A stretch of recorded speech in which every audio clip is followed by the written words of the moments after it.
Hi friends, welcome to VNS ultimate கொண்டாட்டம். இந்த வீடியோவில் என்ன பார்க்க போகிறோம்னா, நம்ம அருள்மிகு பச்சையம்மன் மற்றும் மன்னாதீஸ்வரர் திருக்கோயில் வட திருமுல்லை வாயிலில் இருக்கிற நம்ம பச்சையம்மன் திருக்கோயிலில் தான் பார்க்க போகிறோம்.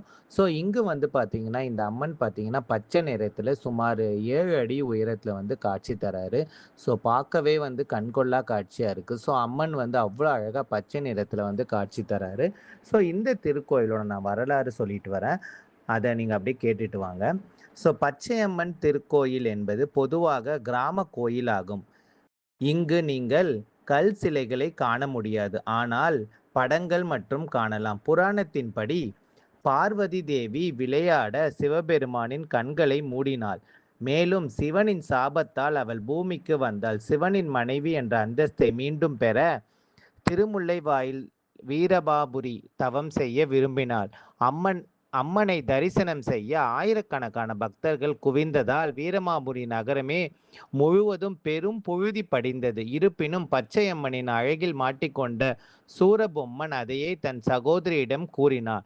சூரபொம்மன் பச்சையம்மனின் அழகில் கவரப்பட்டு திருமணத்திற்கு முன்மொழிந்தார்.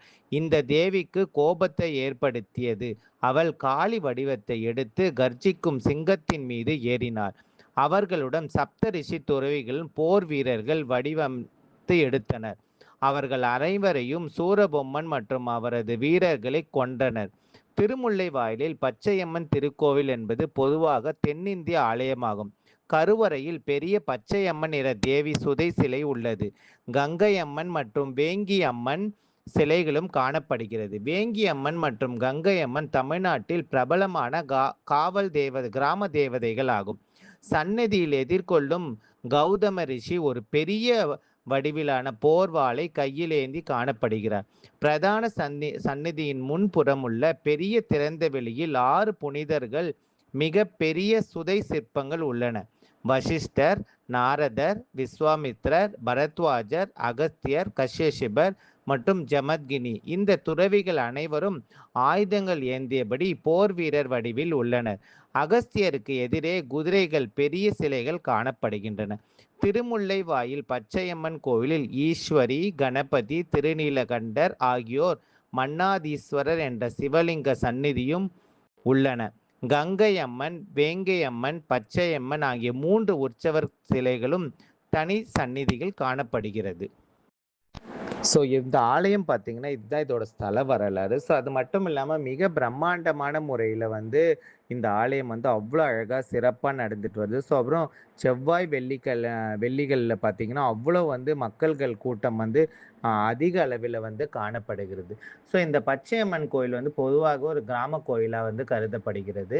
ஸோ இந்த பச்சையம்மன் திருக்கோயிலுக்கு நீங்கள் போக விரும்புனீங்கன்னா பார்த்தீங்கன்னா திருமுல்லை வாயில் பேருந்து நிலையம் பக்கத்திலே வந்து அமைஞ்சிருக்கு. அது மட்டும் இல்லாமல் திருமுல்லைவாயில் ரயில்வே ஸ்டேஷன்லேருந்து பார்த்தீங்கன்னா அங்கேருந்து சுமார் ஒரு 4 கிலோமீட்டர் தொலைவில் வந்து இந்த திருக்கோயில் வந்து அமைஞ்சிருக்குது. ஸோ உங்களுக்கு நேரம் கிடச்சின்னா இந்த திருமுல்லைவாயில் பச்சையம்மன் திருக்கோயிலில் கண்டுகளிங்க. இந்த பச்சையம்மனோட அருள் பெறுங்க. அதுவும் இந்த அம்மனோட அழகு பார்த்தீங்கன்னா அவ்வளோ அழகாக இருக்குது. ஸோ இங்கே வந்து நிறைய பேர் வந்து பொங்கலிட்டு வந்து தங்களோட நேர்த்தி கடன் நம்ம வேண்டிய வரம் தரும் இந்த பச்சையம்மனை எல்லாரும் வணங்கி ஆசீர்வாதம் பெற்று போகிறாங்க. ஸோ உங்களுக்கு நினச்ச காரியம் நிறைவேற இந்த பச்சையம்மனை வணங்குங்க. தேங்க்யூ ஃபார் வாட்சிங்.